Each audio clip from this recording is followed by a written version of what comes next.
Udah semester berapa nih? 3 berarti ya. 3, dokter. Mulai satu demi satu berguguran gitu ya. Tapi sekali lagi kalau mungkin pernah dengar saya sedikit ngasih gambaran, kalau kita sudah kecemplung di FK, kalau bisa tenggelam aja sekalian. Toh juga kecemplungnya itu di tempat yang baik, ya. Nanti kalau suara saya agak putus-putus, tolong diinterupsi ya. Nanti saya perbaiki posisi. Oke. Oke, pertanyaan saya yang pertama. Kalian sekarang itu ada di blok mana? Blok apa sih sekarang? Tegar. Di blok muskuloskeletal. Muskuloskeletal. Muskuloskeletal itu mau belajar apa? Apa, Gar? Masa cuma jawab itu doang? Lanjut dong pertanyaannya. Mau belajar apa, Gar? Belajar tentang mengenai otot-otot tulang-tulang dan jaringan lainnya. Otot, tulang, jaringan. Jaringan apa, Gar? Otot jantung. Mau belajar apa? Yang lain? Kalau muskuloskeletal mau belajar apa?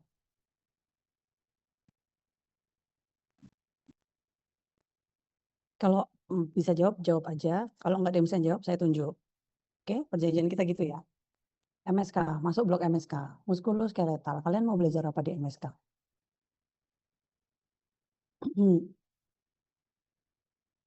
Ika Nurma, mau belajar apa di MSK? Mau belajar tentang muscle atau otot dokter, terus tulang, ligament, dan tendon, dan lain-lain.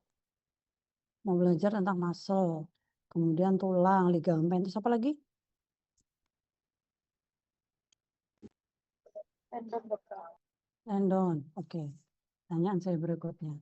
Kalian tahu nggak kalau tulang, otot itu ada berapa macam sih? Ada berapa macam otot? 3, dokter. 3. Apa aja? Otot jantung, otot lurik, sama otot polos, dokter. 2 lah. Otot jantung, otot lurik, polos. Oke, otot jantung, otot lurik, dan otot polos. Kalau di blok MSK, kalian belajarnya yang mana?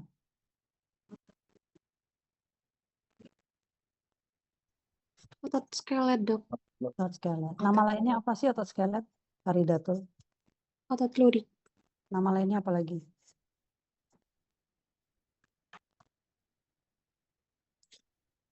Apalagi nama lainnya? Otot skelet, otot lurik, terus apa lagi?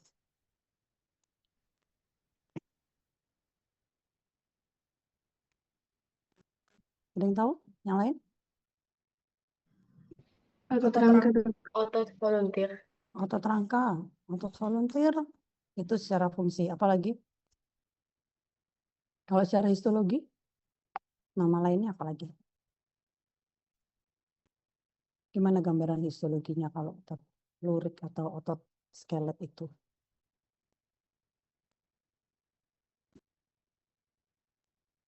Dema Aulia. Gambaran histologinya apa?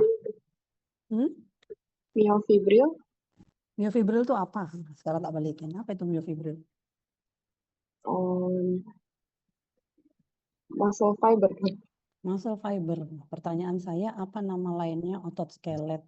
Apa nama lainnya otot lurik? Kalau kalian melihat dari sisi histologi. Gimana sih gambaran histologinya otot lurik? Gambaran histologi, bukan nama sel otot lurik. Kalau miofibril, miofiber, miofilamen, atau myocyte itu adalah nama dari sel otot.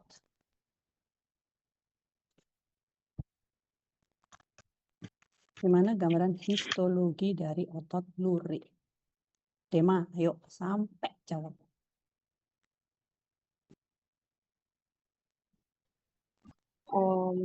Dia berserat dokter. Berserat? Sayur dia? Bukan, maksudnya dia bergaris-garis gitu dokter. Berbentuk silinder, berujung runcing. Berujung runcing? Iya, dokter. Berujung runcing. Otot lurik berujung runcing.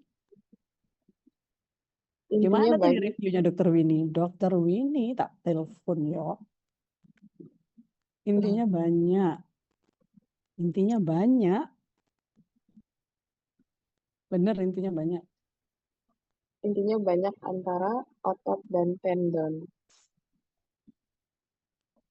Teta, kamu tuh browsing apa sih kok kemana-mana? Otot lurik adalah otot bergaris. Yes, jadi nama lainnya adalah otot bergaris.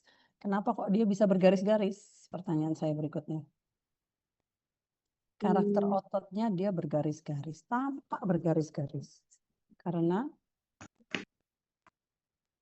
Hmm, dia ada filamen tebal dan tipisnya, dokter. oke, dia ada filamen tebal, aktin, dan miosinnya. Filamen tebal dan tipis atau aktin dan miosinnya yang tersusun dengan rapi. Berbeda dengan otot polos. Namanya polos. Kenapa kok polos? Karena dia scattered antara aktin dan miosinnya. Jadi nama lain otot lurik itu otot skelet, otot bergaris, otot rangka, otot apa lagi tadi? Bergaris, lurik, rangka, skelet, dan lain sebagainya. Ya, jadi dengan kalian itu paham gambaran histologi, atau ada tadi bilang otot volunteer dok, oke, berarti kamu paham tentang kerjanya atau fisiologinya. Karena otot lurik itu dia di bawah kendali dari pikiran atau otak ya, voluntary. Oke, selanjutnya otot skelet yang mau kita pelajari. Dan tulang. Sebenarnya skelet dan tulang itu secara fisiologis itu menghasilkan apa sih? Kenapa kok dia ada di satu sistem tersendiri? Eva Ananda. Apa yang dihasilkan dari otot dan tulang yang bekerja sama?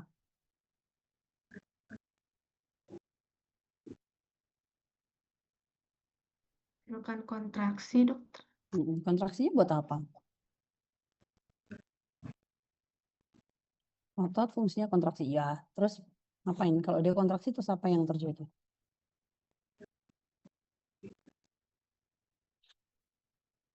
Hasilkan tenaga mungkin. Tenaga? Dia berkontraksi menghasilkan tenaga? Berkontraksi butuh tenaga.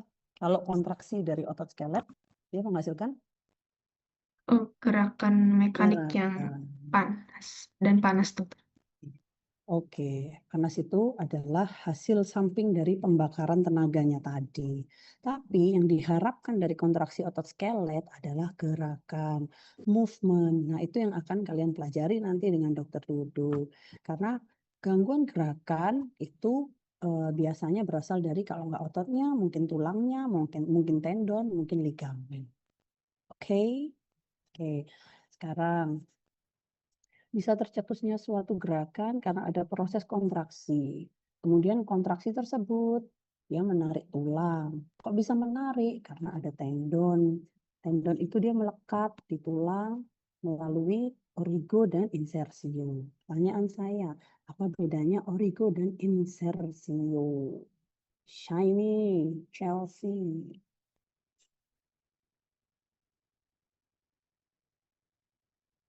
Apa bedanya origo dan insersio? Kalau origo itu menempel di tulangnya. Nah, kalau insersio tuh biasanya posisinya tuh lebih jauh dari tubuh. Jadi kayak dia tuh menempel pada akhirnya otot gitu. Dua-duanya nempel di tulang kan? Iya, dokter. Contohnya, kasih contoh deh. Mana yang satu yang katanya origo itu menempel di mana? Di tulang. Insersio menempel di jauh dari tubuh. Nah, contoh, kasih contoh. Otot apa, origonya apa, insersionya apa? menghasilkan gerakan apa?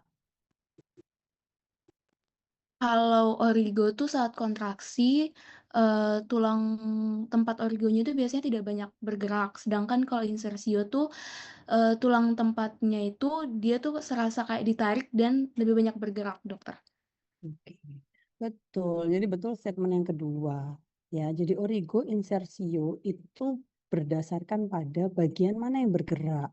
Origo itu yang diam. Dua-duanya sama menempel di tulang. Tapi origo itu ketika proses kontraksi ataupun gerakan, origo itu nggak bergerak. Bayangkan kalau dua-duanya gerak, nggak seimbang, pasti unstable nanti dua tulang ini. Yang satu diam, yang satu yang bergerak, memendek, memanjang, kontraksi, relaksasi. Ya, jadi itu bedain origo dan insersio. Kasih contoh dong, kalau musculus biceps, apa nih? Biceps brachii, callista, origonya ini aja deh ya wis. Mungkin lupa ya origo insersio. Kalau bisa tahu origo insersio oke, kalau nggak tahu gerakannya kira-kira apa. Biceps brachii.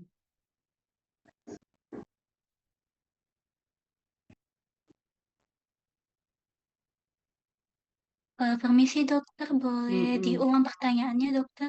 Nah, kamu tahu musculus biceps brachii? Biceps. Karena Biceps. biceps.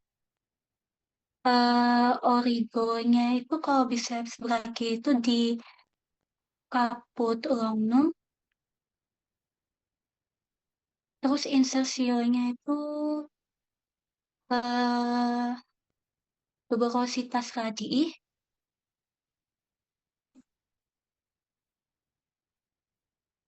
Gerakannya apa? fleksi,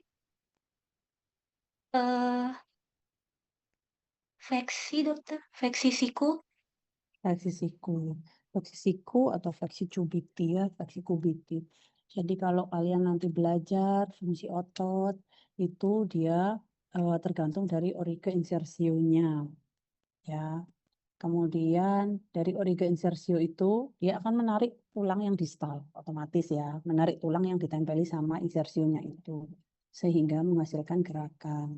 Contoh kalau biceps yang di brachii ya, bukan femoris ya, karena biceps ada dua. Kalau dia kontraksi itu memendek atau memanjang? Saya tanya.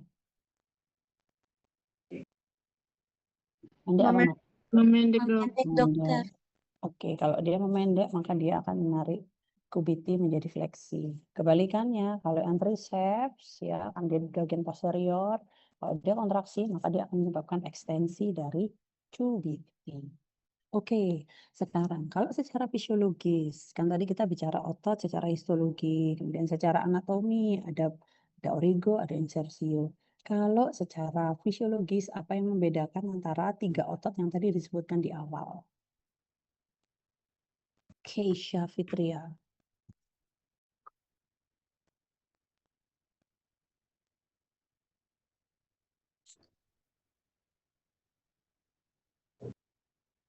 Untuk secara fisiologis dokter, kalau untuk otot skelet dia volunteer, kalau untuk otot polos dia involunteer, sama kalau untuk otot jantung dia khususnya di jantung dokter. Khususnya di jantung. Kalau di jantung tuh volunteer atau involunteer? Involunteer dokter. Involunteer. Apa sih definisi volunteer tadi?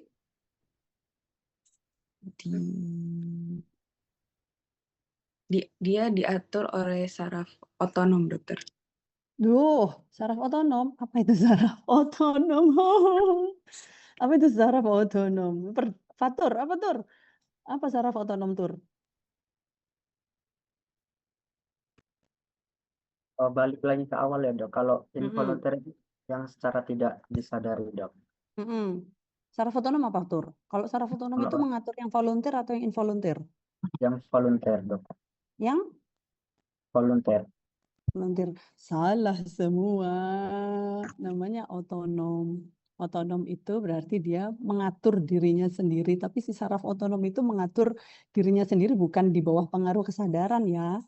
Jadi saraf otonom itu ada dua, simpatis dan parasimpatis. Itu saraf otonom. Itu terdiri dari dua, simpatis dan parasimpatis. Simpatis dan parasimpatis itu justru mengatur yang involunteer, yang tidak disadari. Oke, baca lagi ya teman-teman. Jadi sistem saraf itu ada yang nanti kerjanya itu volunteer dan involunteer. Kalau sistem saraf otonom itu yang involunteer karena ada sistem saraf simpatis dan parasimpatis. Itu bekerjanya di otot polos dan otot jantung. Nah, sekarang pertanyaan saya. Kalau sistem saraf otonom itu punyanya si polos dan jantung, siapa yang mempersarafi si otot skelet?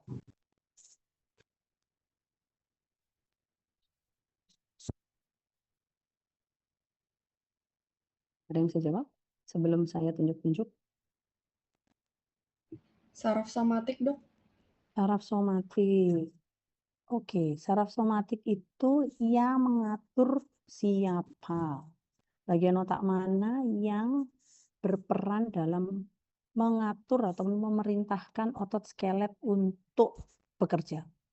Kaila, kamu di mana, Dek? Maaf dokter, saya sedang ke bandara, tapi tetap saya akan dilantik. Saya apa? Saya sedang ada perjalanan ke bandara, tapi saya tetap mengikuti kelas. Sebentar, kamu dari bandara mau balik Surabaya atau sudah dari Surabaya mau ke kos-kosan?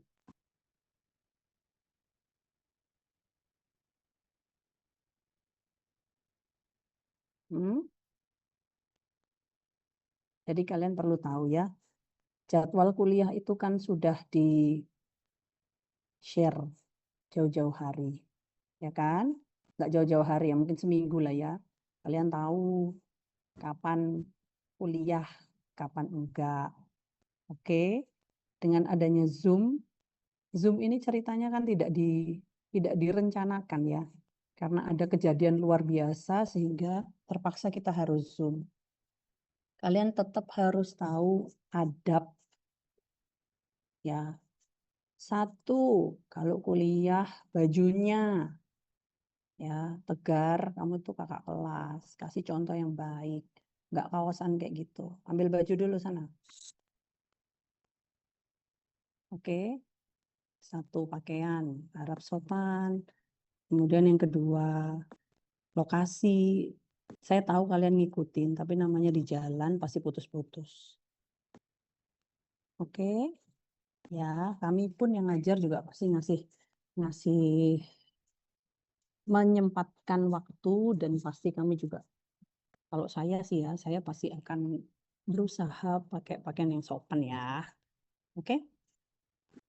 Jadikan catatan ya, bagaimanapun kita saling menghargai. Saya ngasih keleluasaan, silahkan kalian merekam boleh untuk kalian belajar lagi. Slide saya cuma 5 menit aja selesai kok. Tapi saya, karena ini review, jadi kita dua arah, kita diskusi dua arah. Oke, saya lanjut nih. Bagian otak mana yang berperan untuk memerintahkan sistem saraf somatik ataupun otot skelet untuk silakan yang mau ke toilet boleh. Tapi izin, terima kasih ya Ciuze sudah izin ya. Untuk Terima kasih dokter. berkontraksi. Siap, monggo.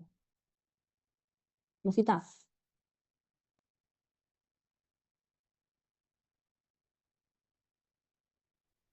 Iya, Dok.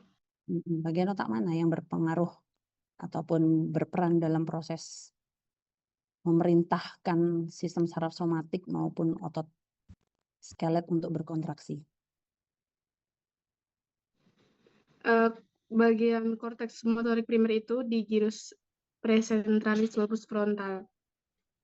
Oke, kalau secara hitung-hitungan Broca, dia masuk area berapa?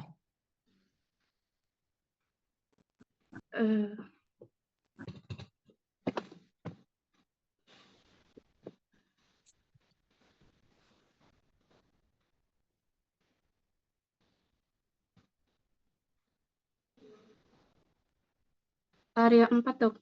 area 4. Oke ya. Jadi kalau kita bicara basic science itu kita dari zaman dulu itu broca itu sudah dibagi. Jadi area-area broca itu sudah dibagi. Mana yang korteks motorik, mana korteks sensorik, oke, mana kemudian auditorik, mana bagian penglihatan dan lain sebagainya. Kalau kita bicara sistem muskuloskeletal, untuk otot skelet itu yang berpengaruh adalah area 4 broca. Area 4 itu ada di gyrus presentral. Ya, presentral, posentral itu cuma dipisahkan sama sulcus centralis. Kalau yang di depan itu disebut sebagai presentral, kalau yang di belakangnya sulcus centralis itu disebut sebagai posentral. Silakan Alvinda. Alvinda, silakan kalau Kak Armandi. Oke, jadi dipisahkan oleh sulcus centralis. Nah, gyrus presentral itu adalah area motorik. Kalau gyrus postsentral itu area 312, itu adalah untuk area sensorik.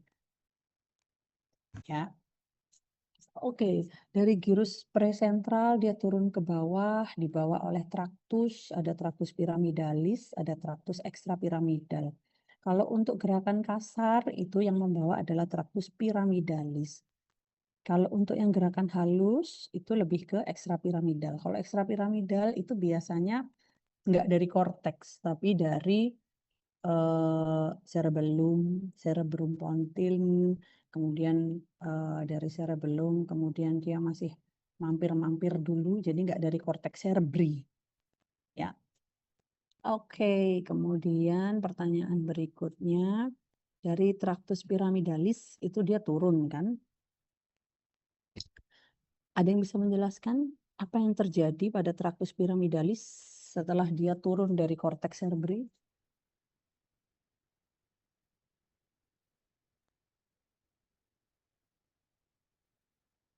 Bathsheba. Panggilannya siapa nih, Dek? Siva, dokter. Siva. Panggilan ininya apa? Bacanya gimana nih? Bathsheba. Bathsheba. Oke, saya kira Bathsheba itu W dan Bathsheba. Bisa nggak nyeritain bagaimana perjalanan traktus piramidalis dari korteks menuju ke otot skelet? Kalau dari pemahaman saya itu dokter, dia itu kan dari cerebrum.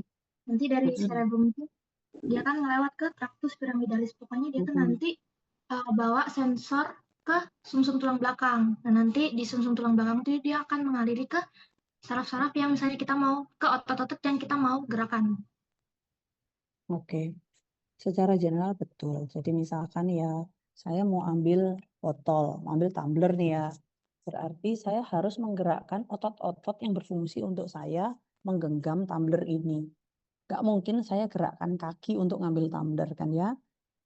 Yang saya gerakkan adalah gerakan tangan untuk mengambil dan menggenggam dari tumbler. Nah, otot yang dituju adalah otot-otot di sekitar tangan. Yang mempersarafi otot ini adalah neuron-neuron somatik.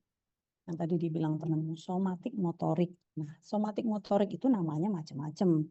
Ada nervus muskuloskeletal, ada nervus, saya nggak hafal ya, sorry ya. Kalau yang proksimal saya cuma hafal nervus muskuloskeletal. Kalau yang bawah ada peroneus longus, peroneus brevis, dan lain sebagainya. Saraf-saraf itu yang punya peran sebagai neuron somatomotorik yang nanti akan ke otot dan menyebabkan ototnya berkontraksi. Ya, si nervus muskuloskeletal, peroneus longus, peroneus brevis, nervus femoralis. Kemudian apa tuh yang gede? Nervus CTS. Kok aku lupa sih. Mendadak lupa yang dari C3 sampai C5 dan lain sebagainya itu ya. Itu dia keluarnya dari medula spinalis atau sumsum tulang belakang. Ya, nama lainnya adalah medula spinalis. Tapi dari atas itu pokoknya adalah si traktus piramidalis. Nah, traktus piramidalis itu jangan lupa dia mengalami penyilangan. Ya, lokasinya di decussatio pyramidum. Decussatio pyramidum itu di sekitar pons. Makanya kalau pasien stroke itu otaknya yang bermasalah yang kanan, gangguan gerakannya yang kanan apa yang kiri? Kiri, dokter. Yang kiri, karena si traktus piramidalis itu dia menyilang. Oke. Oke, saya share screen dulu. Nah, udah mulai bernafas lega kalau sudah share screen dosennya ya. Belajar lo ya. Yuk. Jadi ini tadi yang dijelaskan sama temenmu, si Novita tadi ya, bahwa gyrus presentral atau area 4 Broca di bagian anterior dari sulcus centralis itu adalah gyrus yang mengatur kontraksi dari otot skelet atau mengatur gerakan. Oke, dari gyrus presentral tadi itu kan bagian dari korteks cerebri ya. Dia ada sel neuron ya yang memanjang membentuk sinaps begitu, membentuk traktus yang disebut sebagai traktus piramidalis. Traktus piramidalis ini punya nama lain. Kalau ada yang tahu nama lainnya apa? Traktus piramidalis. Mungkin kalau di blok neuro nggak terlalu menyebutkan dengan jelas, nggak nyebutin traktus piramidalis. Dia menyebutkan sebagai nama lainnya. Ada yang tahu nama lainnya?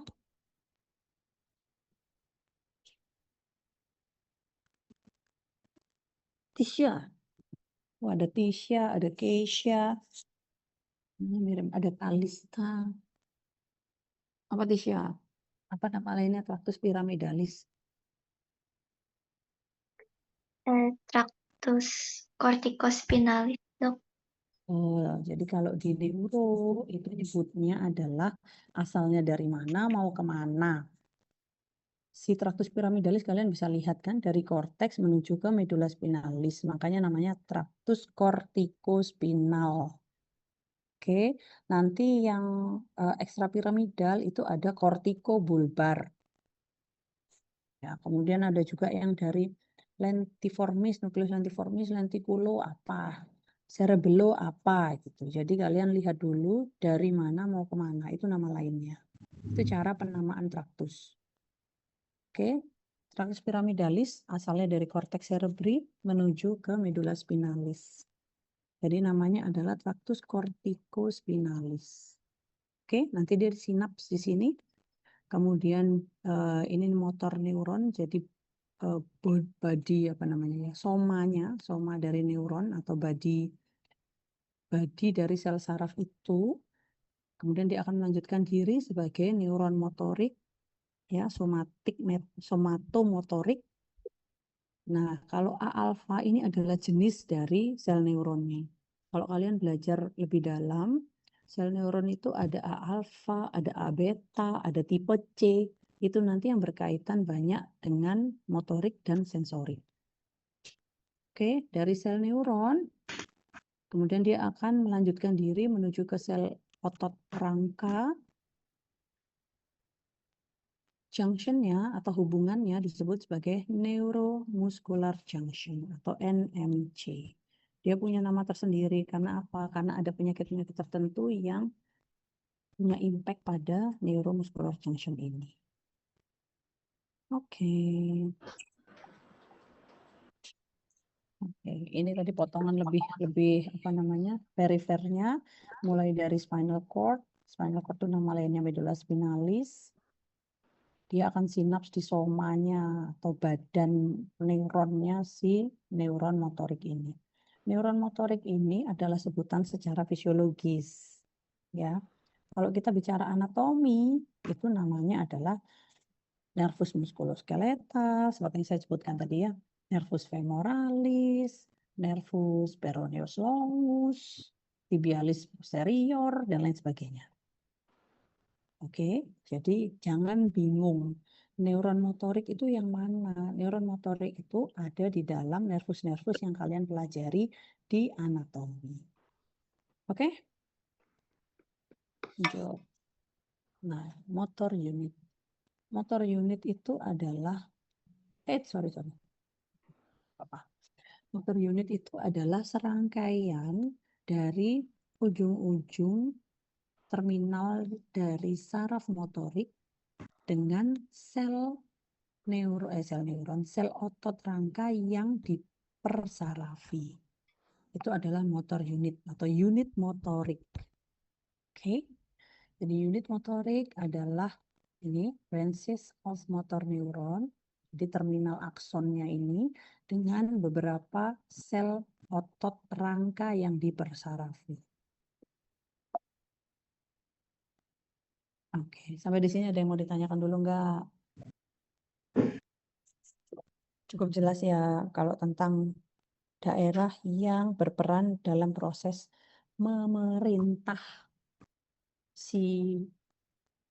otot rangka. Nggak ada nyebutin dari tadi neuron otonom kan? Nggak ada yang nyebutin nervus otonom. Karena nervus otonom itu punyanya yang involuntir, yang tidak disadari. Oke, jadi jangan salah paham ya semuanya. Sistem saraf otonom itu adalah simpatis dan parasimpatis. Itu bekerjanya sudah pasti involuntir. Kalau yang volunteer untuk otot rangka itu yang pegang adalah korteks. Di bawah pengaruh si gyrus presentral, traktusnya adalah traktus kortikospinal atau traktus piramidalis. Oke, sarafnya adalah saraf motorik atau boleh dibilang somatomotorik. Beda ya. Beda dengan sistem saraf otonom. Lanjut kita di neuromuscular junction. Nah, ini dia. Neuromuscular junction itu adalah hubungan antara ujung dari sel saraf dengan membran dari otot rangka. Kalau di otot rangka khas dia namanya neuromuscular junction atau NMJ. Kalau di sel otot jantung maupun otot polos dia nyebutnya secara general aja. Ya, jadi kalau NMJ itu sudah pasti otot rangka. Oke. Tujuannya apa sih sebenarnya ada NMJ ini? Tujuannya cuma satu, menghantarkan potensial aksi. Potensial aksi tercetus di korteks. Tercetus berarti pertama kali terbentuknya di korteks. Khusus untuk otot rangka, ya. Jadi sekali lagi kalau untuk otot rangka si potensial aksi tercetusnya pertama kali adalah di korteks. Dari korteks potensial aksi tadi akan dibawa menuju ke otot rangka yang diharapkan. Oke, dalam rangka menuju ke otot rangka itu dia melewati banyak tempat. Salah satunya adalah neuromuscular junction. Kalau kalian masih ingat, sinaps itu ada yang terdiri dari sinaps kimiawi, ada yang terdiri dari sinaps. Ada yang masih ingat sinaps kimiawi dan sinaps apa?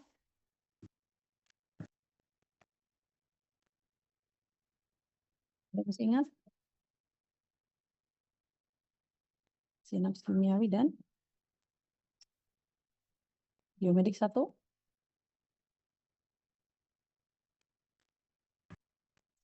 Dibaca lagi ya. Nanti kalian baca lagi, kalian buka lagi. Jadi sinaps itu ada macam-macam. Karena dia adalah hubungan antara dua sel neuron maupun sel neuron dengan sel-sel yang lain. Kalau di neuromuscular junction, sinapsnya ini bersifat kimiawi. Kenapa kok kimiawi? Karena dihantarkannya melalui neurotransmitter. Oke, neurotransmitter ini beda saraf, beda sel saraf, beda fungsi, beda neurotransmitter. Kalau untuk yang otot skelet, neurotransmitternya adalah, ada yang tahu apa neurotransmitternya? Kalau untuk otot skelet.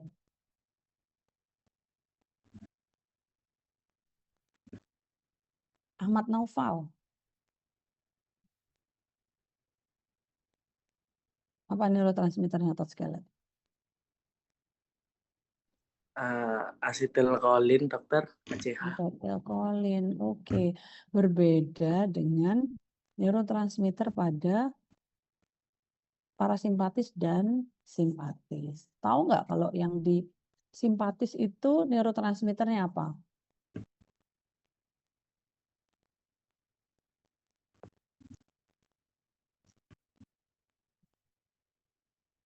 Diaskurota, ayun, atau kurota doang. Kalau di simpatis dan parasimpatis, simpatis dulu. Apa neurotransmitternya?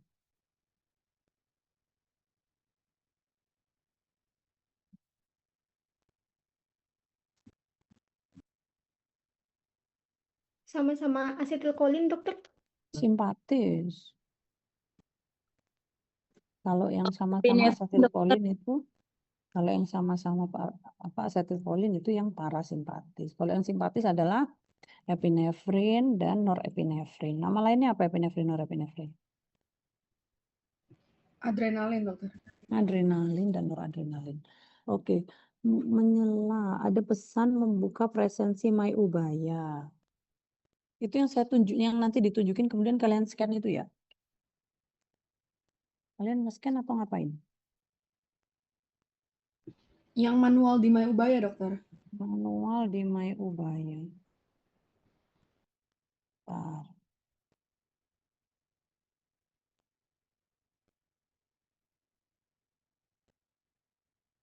Second.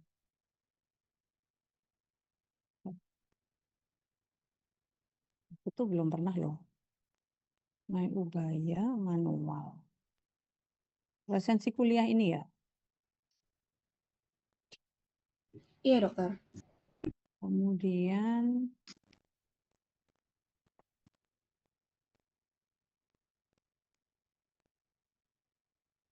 yang aku ada di sistem muskuloskeletal.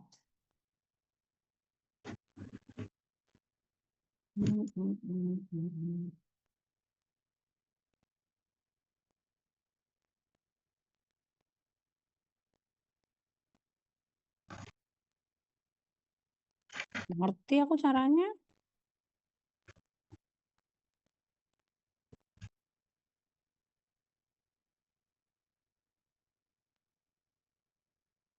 Presensi, kemudian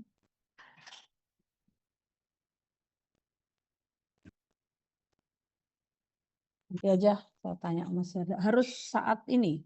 Kalau misalkan nanti saya SS dulu, terus nanti saya sambil saya tanya Mas Herda caranya, nanti kalian yang ada di foto SS saya, silahkan menyusul gitu aja ya.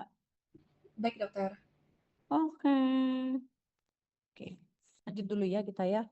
Biar nggak kepotong waktunya, biar nggak sampai maghrib capek. Kalian juga istirahat.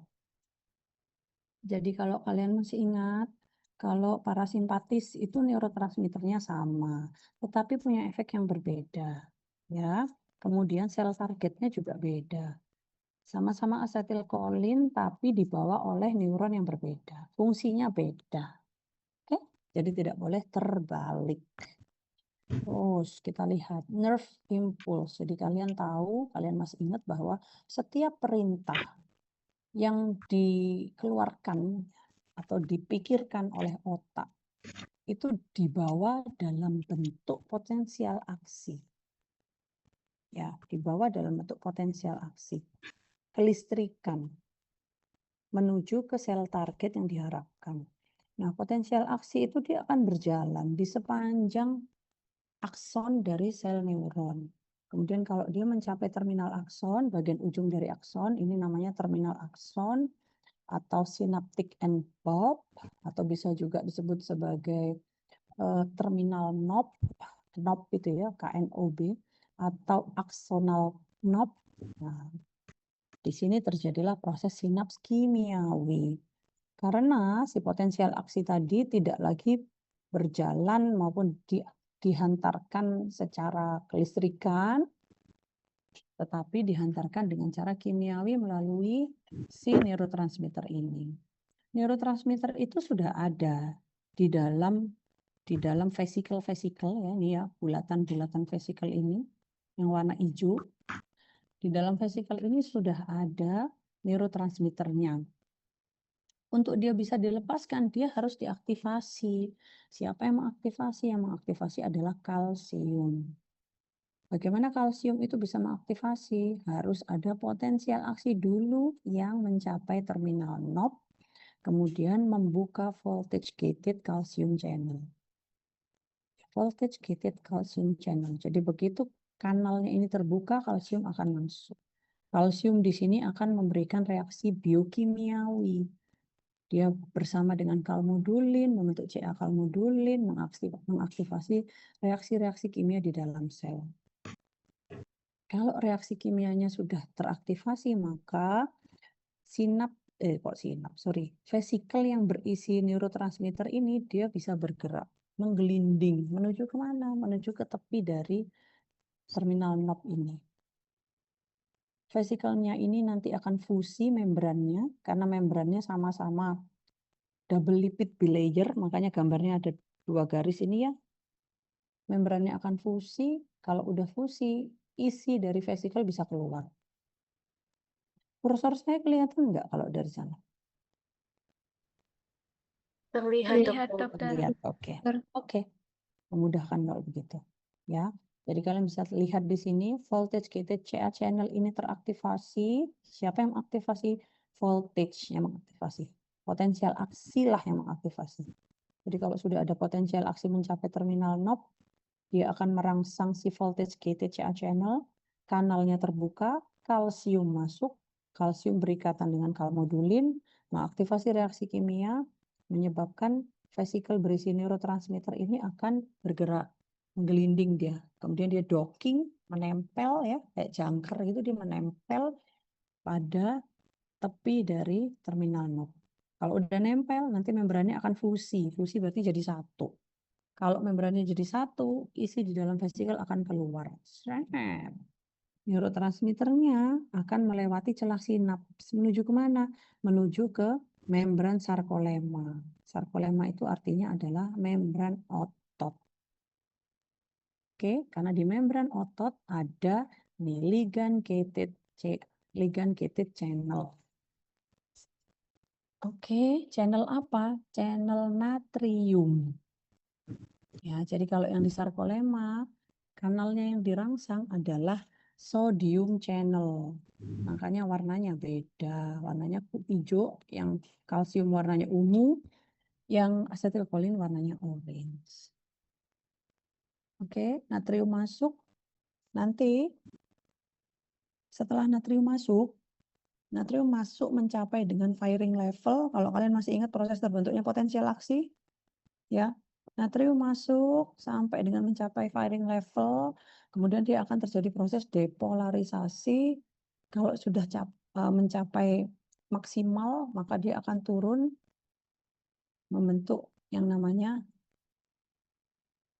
apa? Kalau turun apa? Kalau naik dia depolarisasi, kalau turun Repolarisasi, Dok. repolarisasi. Kalau repolarisasi beda lagi ya. Repolarisasi itu yang berperan efflux kalium. Oke. Kalau depolarisasi yang berperan adalah influx natrium. Nah, ini ya. Si asetilkolin menempel pada ligand gated sodium channel menyebabkan kanalnya terbuka, natrium masuk. Natrium masuk terus sampai mencapai firing level sehingga terjadi depolarisasi, terbentuklah potensial aksi. Nah, potensial aksi ini yang akan dibawa menyebar ke seluruh membran sel otot rangka. Oke. Oke, nama kanalnya adalah kanal sodium. Nama reseptornya ini adalah reseptor cholinergic karena dia menangkap asetilkolin. Jadi cholinergic atau asetilkolin reseptor juga boleh. Tipenya khusus. Jadi kalau di otot rangka, tipe nikotinik. Kalau kita bicara di otot polos ataupun di otot jantung, nanti tipenya tipe M, muskarinik. Oke. Jadi beda ya. Jadi kalau nanti kita bicara sistem saraf parasimpatis itu yang tipe muskarinik. Tapi kalau kita bicara sistem saraf yang motorik itu tipenya nikotinik. Oke. Kenapa sih sebenarnya harus belajar kayak gini? Kaitannya nanti dengan obat-obatan. Ya, di jantung pun itu kurang lebih mirip dengan reseptor-reseptor yang ada di otot rangka. Tetapi ada obat-obatan jantung yang ternyata dia tidak menghambat di otot rangka karena fungsi reseptornya berbeda. Contohnya ini, T-tubul, transverse tubul. Transverse tubul ini adalah bagian, kalau kita lihat secara mikroskopis ya, lebih mikros lagi dengan mikroskop elektron. Karena kalau dengan mikroskop yang di lab histo itu masih belum kelihatan bentukan T-tubul ini. Kalau secara apa namanya biomolekuler kita bisa tahu ternyata di membrannya otot rangka itu dia nggak halus mulus. Jadi dia nggak mulus kayak gini. Tapi dia agak bolong-bolong sebenarnya. Ya, bolong-bolong itu bentukannya disebut sebagai T-tubul. Jadi dia ada bagian yang lubang masuk ke dalam kayak sumur. Ternyata Tuhan menciptakan dengan sangat adil untuk tubuh kita. Fungsinya T-tubul ini itu untuk shortcut. Ya, T-tubul ini lubang masuk sampai ke dalam dan posisinya itu berdekatan dengan gudang kalsium yang ada di dalam sel otot rangka. Gudang kalsium di dalam sel otot rangka itu namanya adalah SR atau sarcoplasmic reticulum. Kalau di dalam sel normal, kalian sebut sebagai ER, endoplasmic reticulum. Tapi karena dia khusus di dalam sel otot, apalagi sel otot skelet, namanya SR. Sarko itu artinya sel otot. Jadi namanya sarcoplasmic reticulum. Oke. Untuk bisa terjadi proses kontraksi otot, itu butuh kalsium. Kalsium dari mana yang diharapkan? Kalsium dari gudangnya ini. Berarti kita harus membuka pintu yang ada di gudang ini kan? Gimana caranya bisa terbuka? Harus ada potensial aksi dulu. Nah, potensial aksi ini akan merangsang DHP reseptor. Sehingga membuat kalsium dari luar masuk, kemudian menyebabkan pintunya yang disebut sebagai ryanodin reseptor itu dia akan berubah. Bentuknya dia akan berubah. Geser dia. Kalau geser, kalsium dari sarcoplasmic reticulum bisa keluar. Kalsium yang keluar tadi akan terikat pada head of actin, jadi kepala aktin, CA binding aktin itu, sehingga menyebabkan kontraksi dari miofibril. Terbentuklah suatu gerakan. Ya. Nah, ini yang tadi saya jelaskan. Dalam konteks farmasi, obat-obatan jantung itu ada yang bekerja menghambat DHP reseptor. Obat jantung ada yang bekerja menghambat DHP reseptor. Tujuannya satu, untuk menurunkan kontraksi otot jantung, menurunkan tekanan darah. Ya, pertanyaan saya berikutnya. Kalau kontraksi otot jantung itu menurun, kok orang yang minum obat-obatan itu kok nggak lemes ya otot rangkanya? Ada yang bisa jawab tidak? Harusnya dia lemes dong, karena sama-sama menghambat DHP reseptor. Tapi kenapa kok orangnya tetap bisa beraktivitas? Orangnya tidak lumpuh karena minum obat yang menghambat kontraksi dari otot jantung. Padahal di otot rangka juga punya DHP reseptor. Kenapa kira-kira?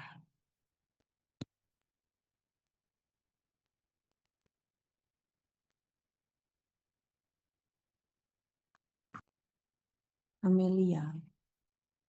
Amelia ya, Amelia. Kenapa, Mel?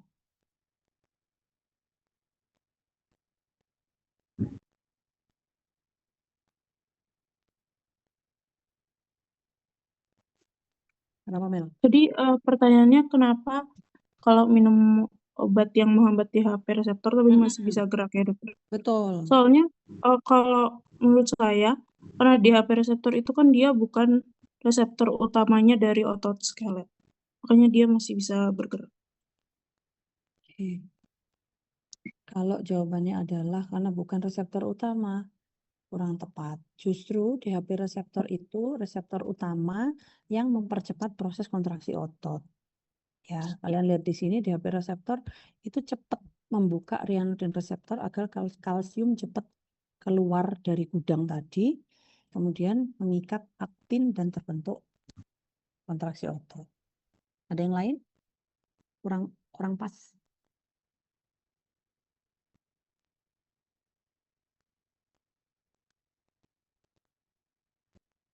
Omega.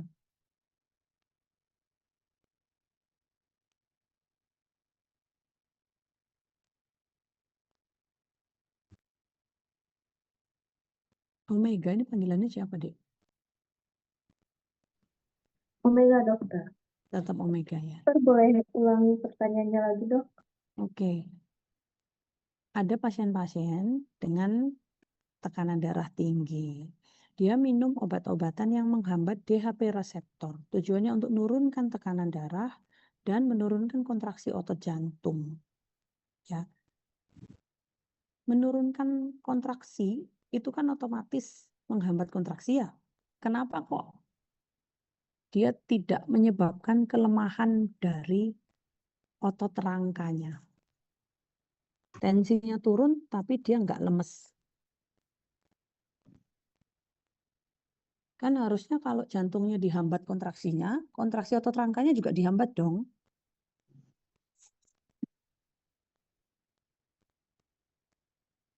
Saya lupa nama obatnya, nanti kalian boleh browsing cari.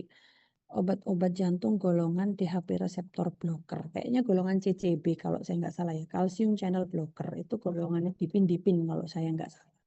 Nanti kalian silahkan browsing. Izin menjawab, dokter. Mungkin kalau menurut saya itu karena kontraksinya otot rangka itu kan nggak terlalu bergantung pada masuknya kalsium, dokter. Jadi mungkin karena pelepasan kalsium di otot skelet itu berbeda dengan otot jantung, dokter.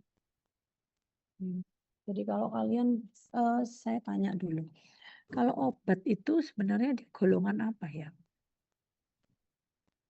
Obat, bahan kimia, itu kan molekul protein ataupun molekul kimia ya. Nah, molekul-molekul itu kita sebut sebagai ligan. Ya, ligan. Kalau kalian pernah ikut kuliah tentang jantung, entah mungkin dengan saya atau mungkin dengan Dr. Jordan, saya rasa beliau pasti menuliskan DHP reseptor pada sel otot jantung itu punya dua sifat, voltage gated dan ligan gated. Obat-obatan itu ligan. Ligan itu artinya bahan kimia, molekul, dan lain sebagainya. Protein itu ligan. Voltage itu artinya listrik. Ya, jadi kalau di otot rangka, di sini sudah ada tulisannya. Otot rangka DHP reseptor itu sifatnya voltage gated atau voltage sensor. Sedangkan kalau di otot jantung itu dua, voltage sensor dan ligan sensor. Jadi kalau minum obat golongan calcium channel blocker nggak akan berefek pada DHP reseptor pada otot rangka. Karena yang otot rangka itu sifatnya voltage sensor, bukan ligan sensor. Oke? Jadi otot jantungnya dihambat kontraksinya, otot rangkanya aman-aman aja. Oke? Sudah cukup jelas? Ya. Lanjut kita yuk. Oke. Ini secara biomolekuler ya. Jadi ini seolah-olah ini adalah gambar dari si cholinergic reseptor itu. Neurotransmitternya asetilkolin. Asetilkolin itu adalah bahan kimia di mana asetilkolin ini ada yang menghancurkan. Yang menghancurkan namanya adalah asetilkolin esterase. Jadi asetilkolin yang dilepaskan dari terminal knob menuju ke membran sarkolema itu ada yang menginaktivasi. Yang menginaktivasi adalah si asetilkolin esterase. Dipecah dia nanti menjadi kolin dan asetat. Asetatnya itu dipakai lagi si kolinnya juga dipakai lagi, didaur ulang. Kalau didaur ulang, mereka akan digunakan lagi oleh si akson terminal atau terminal NOP tadi untuk membentuk asetilkolin. Oke, kita belajar asetilkolin, kita belajar, silakan, kamar mandi silakan. Kita belajar asetilkolin, kita belajar DHP reseptor, itu bukan tidak ada fungsinya ya. Jadi tadi kalau kita bicara DHP reseptor, kita bicara tentang obat-obatan. Kalau asetilkolin, asetilkolin esterase, itu nanti ada kaitannya dengan penyakit-penyakit yang disebut sebagai miastenia gravis. Nah, nanti kalian boleh baca sendiri apa itu miastenia gravis. Hubungannya dengan si asetilkolin esterase dan neurotransmitter asetilkolin ini. Ada yang ditanyakan dulu sebelum saya masuk ke tulang? Tidak ada? Saya sampai jam berapa ya ini ya? 17.35 dokter. Oke. Insya Allah nggak sampai ya. Semoga nggak sampai. Tulang sekarang, kita masuk ke tulang. Oke. Kalau kita bicara pertumbuhan tulang itu ada yang tidak cuman memanjang. Ya, nggak cuman orang tambah tinggi itu nggak cuman ke atas kan, tapi juga ke samping. Akan jadi aneh ya. Kalau bayi itu tumbuhnya memanjang doang. Tapi secara volume ke samping, tulang itu juga bertumbuh. Oke. Kalau memanjang itu pertumbuhannya ke arah epifisis. Kalau dia bertambah melebar, itu pertumbuhan tulangnya ke arah periosteum. Oke. Oke, kalau kalian masih ingat apa itu epifisis? Epifisis itu adalah kalau kalian sebut biasanya kartilago itu ya, atau tulang rawan atau tulang muda. Nah, tulang muda itu nanti di bawah pengaruh hormonal, kemudian gerakan, nutrisi, perlahan-lahan dia akan menulang menjadi tulang yang sebenarnya. Kita bicara dulu, ini kalau kita bicara tulang panjang ya. Jadi di tulang panjang itu ada bagian-bagian diafisis, kemudian kalau mau lebih dalam lagi, bagian peralihan antara epifisis dengan diafisis itu disebut sebagai metafisis. Kemudian bagian paling ujung adalah epifisis. Di mana kalau pada masa anak-anak atau pubertas, epifisis ini adalah bagian yang masih bisa membentuk tulang sesungguhnya. Oke. Di antara epifisis, kemudian metafisis, diafisis, itu dia ada epiphyseal plate atau lempeng pertumbuhan. Jadi tumbuhnya si epifisis itu dari bagian center atau tengah menuju ke bagian luar. Enggak yang tiba-tiba bagian luar ini menulang, enggak. Ya. Yang menulang bagian dalam dulu, pelan-pelan baru dia ke bagian luar. Oke. Nah, kalau kita bicara tulang, tulang itu terdiri dari beberapa sel. Ada osteoid. Osteoid itu yang disebut sebagai tulang yang sesungguhnya. Ya, jadi ada sel dengan matriks organik ekstraseluler itu namanya osteoid. Di dalamnya itu ada kristal kalsium fosfat. Kemudian ada sel osteoblas. Osteoblas itu yang nanti berperan dalam proses penulangan atau pembentukan tulang. Osteosit ini adalah osteoblas yang terperangkap yang nantinya akan membentuk osteoid. Oke, nanti saya jelaskan kenapa dia bisa terperangkap, kemudian apa itu osteoid secara gambaran garis besar. Kemudian ada osteoklas. Osteoklas itu adalah sel yang fungsinya demineralisasi. Jadi fungsinya untuk membongkar tulang-tulang yang sudah mengeras. Makrofag sebenarnya dia itu. Yang saya bilang tadi ya, pola pertumbuhan tulang itu memanjang ke arah epifisis atau menebal ke arah periosteum. Oke, hormon-hormon apa saja sih yang mempengaruhi dalam proses pertumbuhan normal itu? Ada growth hormone, kemudian ada hormon tiroid, ada insulin, estrogen, androgen. Jadi tidak hanya growth hormone saja yang berperan dalam proses pertumbuhan. Growth hormone tanpa bantuan tiroid nggak bisa maksimal. Growth hormone tanpa insulin nggak bisa maksimal juga, karena insulin yang berperan memasukkan glukosa untuk proses metabolisme. Oke, growth hormone tanpa estrogen, dia nggak nutup-nutup nanti epiphyseal plate-nya. Tumbuh tinggi terus sampai kalau kalian tahu orang-orang dengan tinggi yang berlebihan itu karena growth hormonnya juga berlebihan. Oke, jadi estrogen dan androgen itu berperan dalam proses mempercepat pertumbuhan tulang dan mempercepat penutupan dari epiphyseal plate. Oke. Pertumbuhan panjang tulang ke arah epifisis. Jadi kalau kalian lihat dari sini ya, osteoblast itu kaya di bagian tengah, di bagian yang sudah menulang dulu. Kalau dia pertumbuhannya panjang, tulangnya memanjang, berarti ke arah epifisis. Karena di daerah epifisis ini masih banyak tulang-tulang yang masih muda begitu. Oke, atau kalian sebut sebagai kondrosit. Ya, bagaimana ceritanya kondrosit ini bisa berubah jadi osteoid atau osteosit? Perannya dari osteoblast. Osteoblast itu dia naik ke atas. Nanti dia bisa renang-renang ke atas. Menggantikan lokasinya si kondrosit. Kapan kondrosit digantikan oleh osteoblast?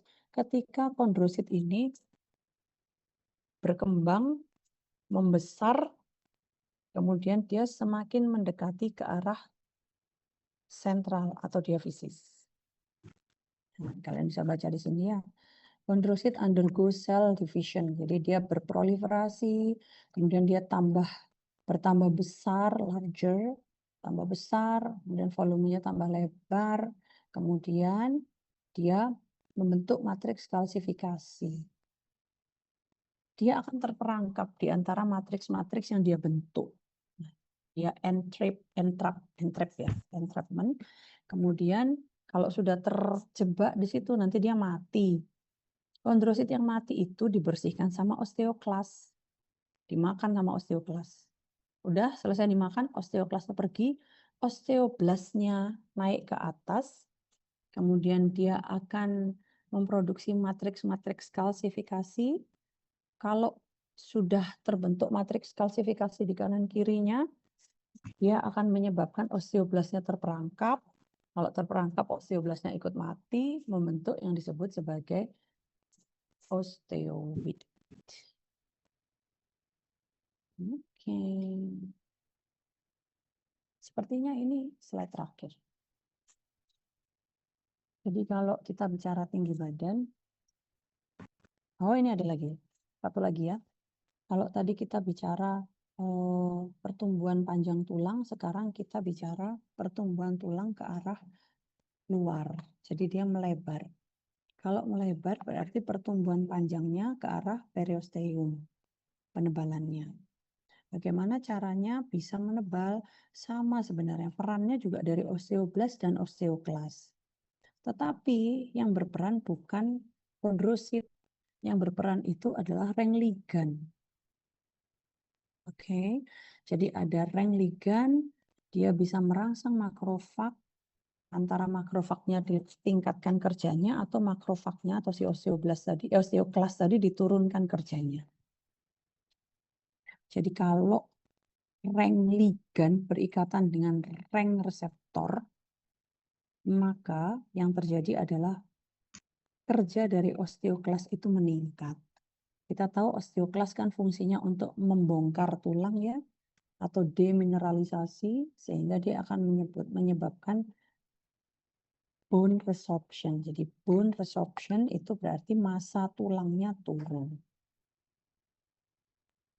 Oke. Kalau osteoblast itu mensekresi OPG atau osteoprotegerin atau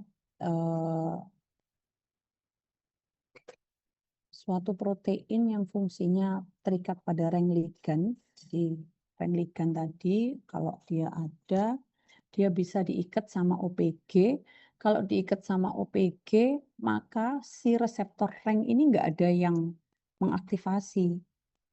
Kalau ring reseptor tidak teraktivasi, maka kerja osteoklas itu menurun. Kalau osteoklasnya turun, osteoblastnya meningkat kerjanya karena nggak ada yang menginaktivasi.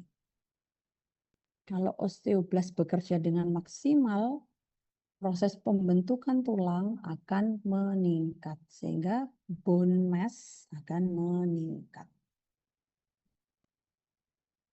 Kerja dari ring ligan, OPG, peningkatan ataupun penurunan dari kerja osteoklas itu tergantung dari faktor hormonal. Oke, nah ini tadi. Ya, jadi growth hormone dia memang bisa merangsang hiperplasia dari tulang, bisa merangsang hipertrofi sel dan menghambat apoptosis jaringan tulang. Jadi dia lebih meningkatkan proses penulangan. Hormon tiroid fungsinya untuk apa? Fungsinya dia permisif. Jadi peran permisif itu artinya kayak dia mensupport kerja dari growth hormone. Ada yang masih ingat nggak fungsi dari hormon tiroid? Apa fungsi hormon tiroid? Tolong sebutkan fungsi hormon tiroid. Henriette.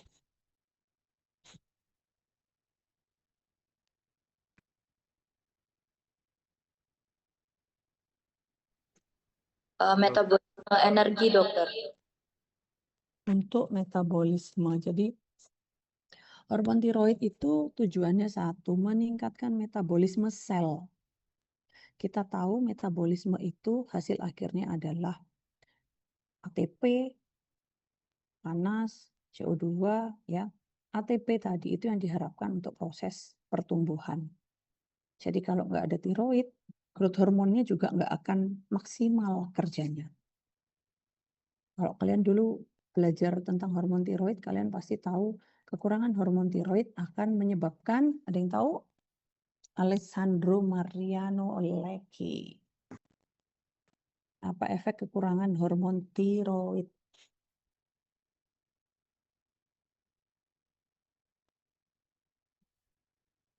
Untuk kekurangan hormon tiroid sendiri nanti akan membuat metabolismenya menjadi melambat. Oke, terus apa efeknya kalau metabolisme melambat? Kalau pada anak-anak atau pada saat ibunya hamil kemudian kekurangan hormon tiroid, efeknya apa ke anaknya? Berat badannya dokter menjadi Berat badan? menurun dokter. Ada yang lain?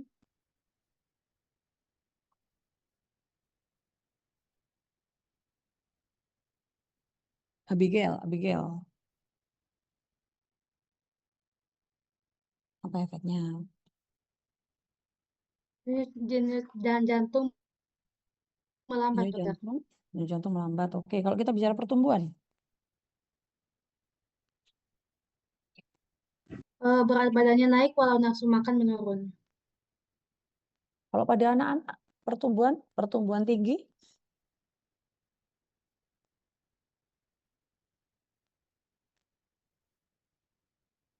browsingnya kurang pas itu. Browsingnya itu begini, kekurangan hormon tiroid pada masa kehamilan gitu. Karena kekurangan hormon tiroid tergantung pada masa kehamilan atau ketika dewasa, ya. Kalau ketika dewasa kita bicaranya berat badan. Tapi kalau ketika masa kehamilan kurang hormon tiroid, itu pasiennya akan menjadi kretinisme.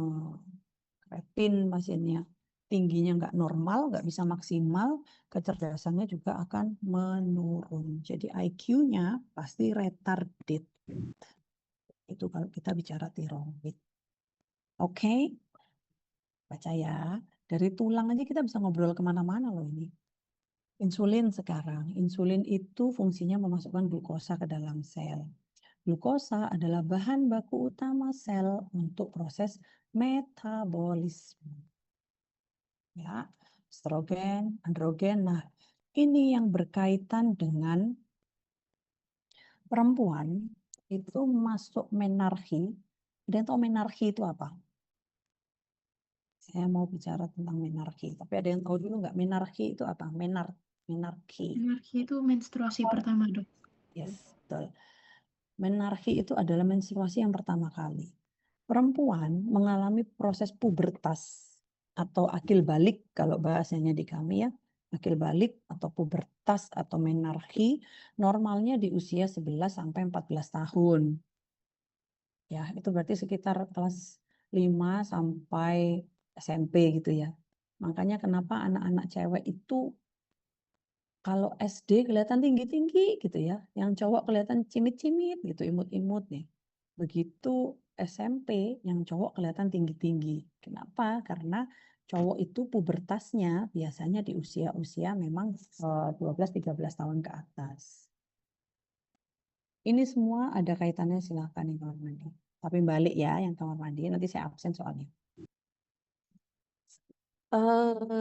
Pubertas ini yang berperan dalam proses pubertas itu adalah hormon-hormon seks. Ya, kalau di perempuan itu estrogen, kalau di laki-laki itu androgen. Makanya ketika mendekati akil balik itu pertumbuhan gila-gilaan. Ya, bertambah tingginya lebih cepat daripada ketika masa dewasa, di saat tulangnya juga sudah nggak bertumbuh atau ketika kadar estrogen dan testosteronnya sudah stabil. Biasanya pertumbuhan tingginya sudah mentok ya. Sedangkan pada masa menjelang akil balik itu pertambahan tingginya sangat signifikan.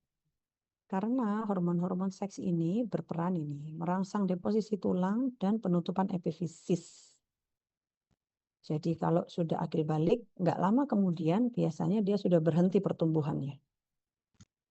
Oke, jadi yang menarkinya itu dini, awal sebelum masa normal itu biasanya dia lebih pendek justru.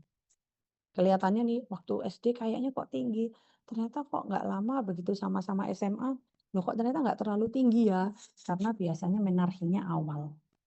Jadi pubertas prekok itu ada kaitannya dengan tinggi badan. Lanjut, nah ini ya. Pertumbuhan tinggi badan pada perempuan dan laki-laki itu jelas beda. Biasanya pada laki-laki itu bisa lebih rata-rata lebih tinggi daripada perempuan. Kenapa? Karena pubertasnya perempuan lebih cepat. Estrogennya cepat meningkat, dia cepat proliferasi si kondroblasnya tadi, kondrositnya tadi cepat proliferasi, cepat juga menutup epifisisnya. Oke. Kemudian peran dari androgen pada laki-laki menyebabkan growth spurt. Growth spurt itu cepat sekali pertumbuhannya. Pada laki-laki biasanya SMP kemudian awal SMA itu cepat sekali pertumbuhan panjangnya. Oke. Kemudian ini sayangnya pada perempuan si estrogen itu lebih cepat menyebabkan penutupan epifisis.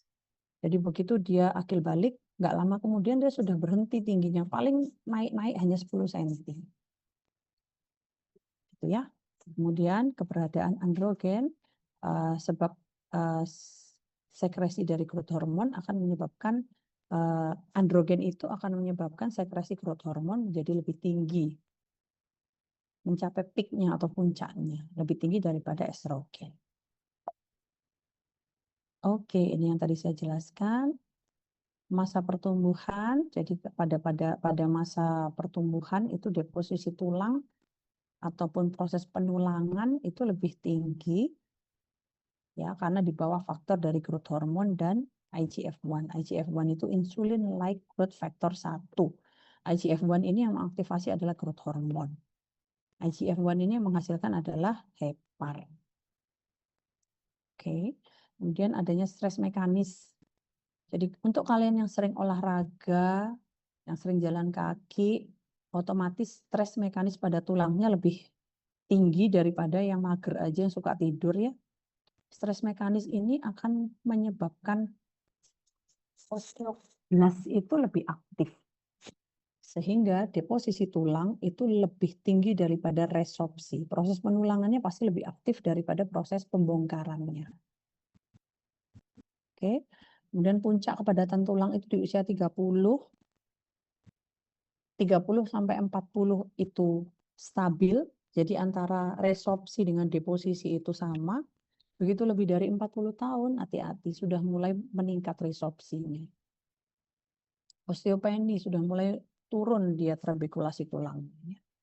Jadi sekalian kan rata-rata masih di bawah 20 kan, silahkan menabung tulang sebanyak-banyaknya.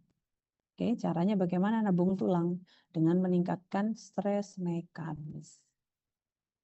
Proses fisiologi ini dipakai oleh teman-teman ortopedi maupun teman-teman rehabilitasi medik menjadi dasar bahwa pasien-pasien fraktur, ya, pasien yang fraktur kemudian either di pen atau di cast, cast itu gips ya. Kalau sudah dilepas, biasanya nggak lama sudah diinstruksikan untuk mulai belajar jalan. Oke, tapi belajar jalan itu ya nggak langsung napak 100%. Ada hitungannya. Nanti kalau dokter Dodo ngajar, ada hitungannya. Partial weight bearing itu 30% napak. Naik lagi 50% napak. Naik lagi 75%, baru 100% boleh napak kanan kiri. Tujuannya apa? Memberikan stres mekanis pada tulang sehingga proses penyembuhan itu bisa lebih cepat.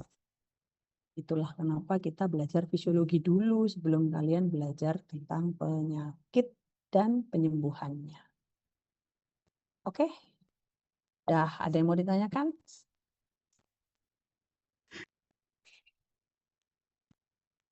Cukup? Saya rasa cukup ya. Kalian bisa belajar lagi. Jadi fisiologi itu fungsinya satu, untuk kita mempelajari tentang proses penyakit. Jadi tahu normalnya dulu, baru kalian belajar patofisiologi.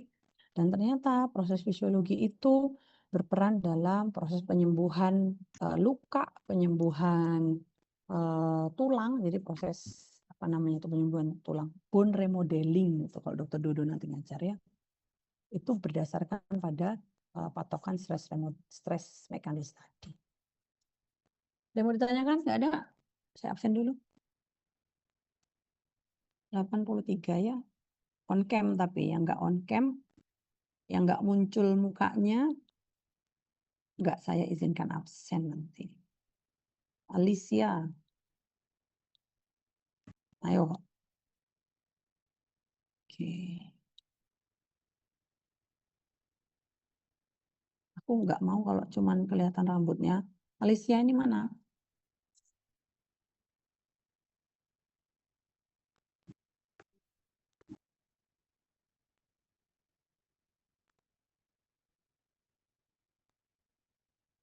Oke, kamar mandi udah balik kan?